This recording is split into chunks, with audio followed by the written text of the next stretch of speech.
with that, it is very important to reform our tax.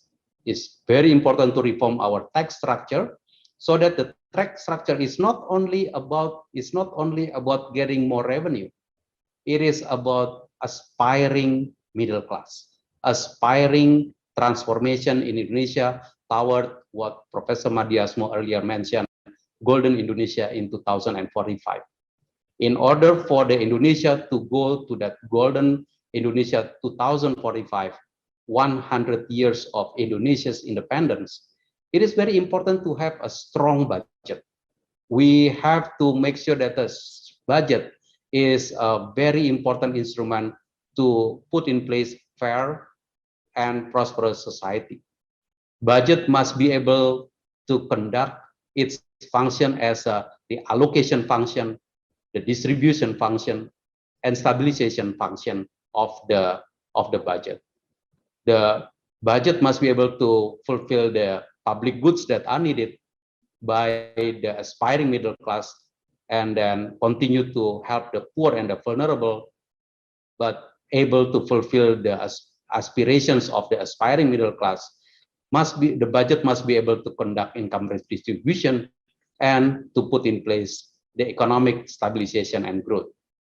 So with that logic in place, we propose to the Parliament the law on the harmonization of the taxation laws. And last week, the Parliament approved the law, and it is very important that the law can be put in place and later be implemented. I can give you, this is one slide that summarizes the harmonization of taxation laws. There are 6 content. There are 6 items that are in the law. The first one, we revise a number of items on the general provisions of tax procedures and law. This is effective immediately. This is related to the a number of administrative items of the taxation practices.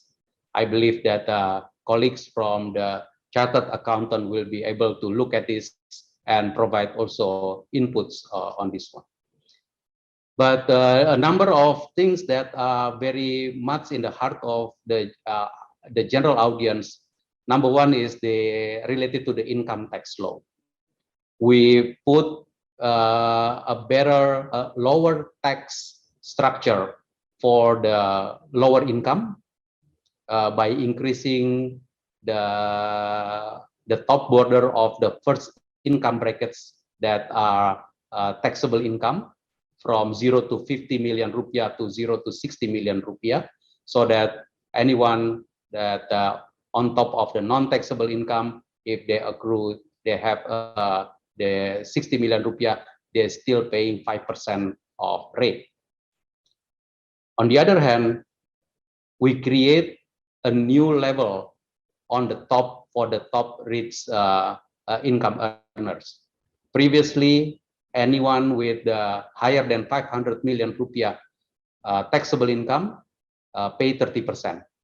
Right now, the 30% is limited to the 500 million to 5 billion rupiah, and anything above 5 billion rupiah will pay the 35% of income tax rates.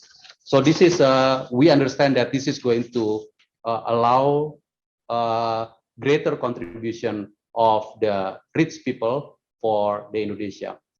The other thing on the income tax is that we also provide the incentives or some sort of a non-taxable gross revenue for the small medium enterprises. 500 million rupiah non-taxable gross revenue. If the company, if the small medium enterprises choose the final tax rates.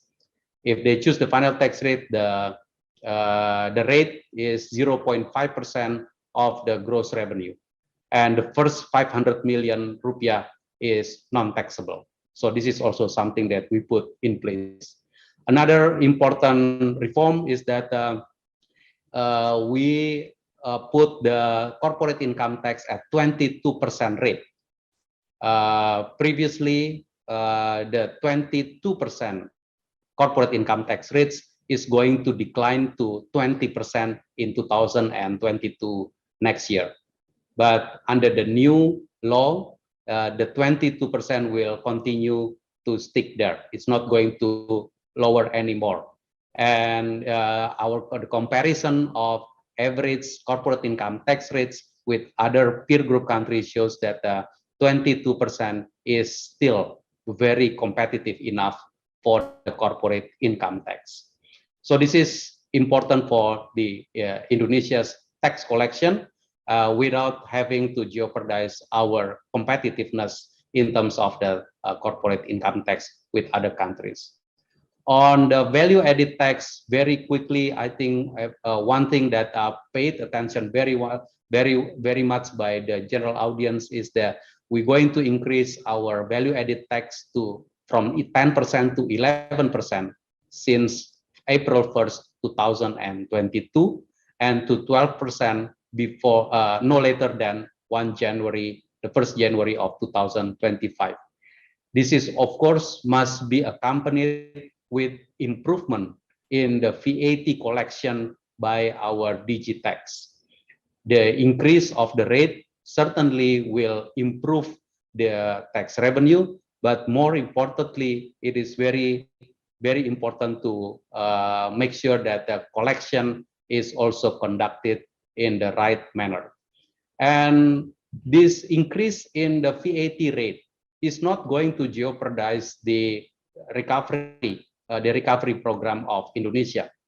It's not in conflict with the economic recovery, because a number of VAT for the basic needs, VAT for the education, VAT for the health services, and also VAT for the social services are still exempted. We are going to make sure that the low-income people is not going to pay. Low-income people not going to pay VAT for consumptions of those items. So this is not in conflict of the economic recovery of Indonesia. The other thing that are very much in the mention in the media is what we call the voluntary disclosure program. It is very important to note that the voluntary disclosure program is targeted toward voluntary compliance. This is an offer from the government. This is an offer from the authority to allow taxpayers, individual and corporate taxpayers, to allow them to comply voluntarily towards the tax system. Those who had participated in the tax amnesty program 2016-2017, and also individual taxpayers who with the assets required between 2016 to 2020 can participate in this offer. This is very important that this is voluntary. On the other hand, Digitax is still going to collect a number of many different data, as I suggested earlier, from the international cooperation, different data sets from domestic institutions, in order to assess the compliance, the tax compliance of our taxpayers. It is going to be very important that the taxpayers can come up with in the voluntarily manner, so that the Digitax, whenever they get the data, they will be able to make sure that the voluntary compliance of the taxpayers, the assets that are registered by the taxpayers, are similar to the one that are collected by the Digitax from many different sources. This is an offer. So a number of questions to me is that how much money that the government is anticipating from the voluntary disclosure program. My reply is always the same. The target of the voluntary disclosure program is not the amount of revenue. The target of the voluntary disclosure program is the voluntary compliance. So I would like to stress this once again. the target of the voluntary disclosure program is the voluntary disclosure of our taxpayers so that they can be in the digitax system, and together we will build for better Indonesia. And ladies and gentlemen, the another tax that is also very important reform in this law is what we call the carbon tax. Carbon tax is not an emission tax. Carbon tax in Indonesia in the law is set as a cap and trade and tax. We are going to commit to the Paris Agreement. By committing to the Paris Agreement, we intend to make sure that we will reduce the CO2 emission in Indonesia. The CO2 emission in Indonesia should be reduced by having different caps, different emission caps for different sectors in Indonesia. And in order to do that, different sectors later will have a cap, and the players within the sectors may be trading emissions. A number of companies who are emitting emissions below the cap may sell their carbon credit to other companies who are emitting above the cap. If this trade is taking place, so this is going to be very good. We will be able to fulfill our cap. If this trading is still not enough for achieving the cap, this is where the carbon tax will be put in place. So the law already mentioned about the carbon tax, but the implementation of the carbon tax will follow what we call the carbon tax roadmap, which will be issued by the government. Of course, for the if we would like to have a good carbon tax environment in Indonesia, it is very important we have carbon credit registry, carbon credit MRV, the verification process, and all other infrastructure for the carbon credit and carbon emission. And this is what we call the carbon tax roadmap for Indonesia. This is not going to be immediately effective, but the law has already allowed us for issuing and designing the carbon tax for Indonesia. So we are very grateful for this, because this is showing the Indonesia's commitment toward the green economy and net zero emission of Indonesia. And the last point, the last content of the law is the revision on the excise law.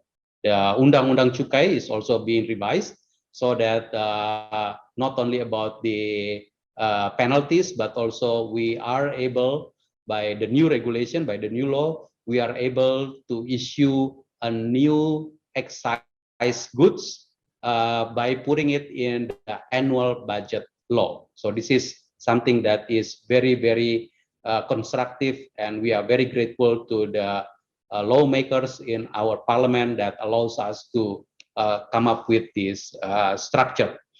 So, ladies and gentlemen, these are the very brief of 6 areas of taxation reform in Indonesia, and I hope fellow accountants will be able to help all of the clients, making sure that they understand and they will be able to fulfill not only their taxation obligations but also the taxation rights on Indonesia.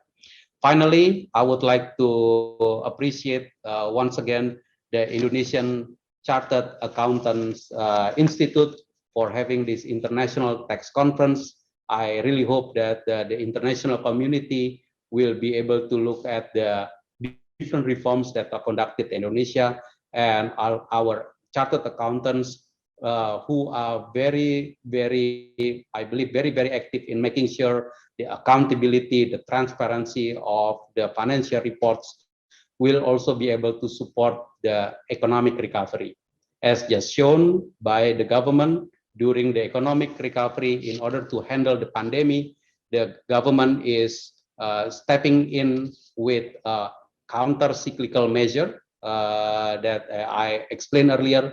I really hope that the financial standard issued by the chartered accountant will also help us in maneuvering, navigating through the pandemic, and eventually go with the economic recovery programs of business sectors in Indonesia.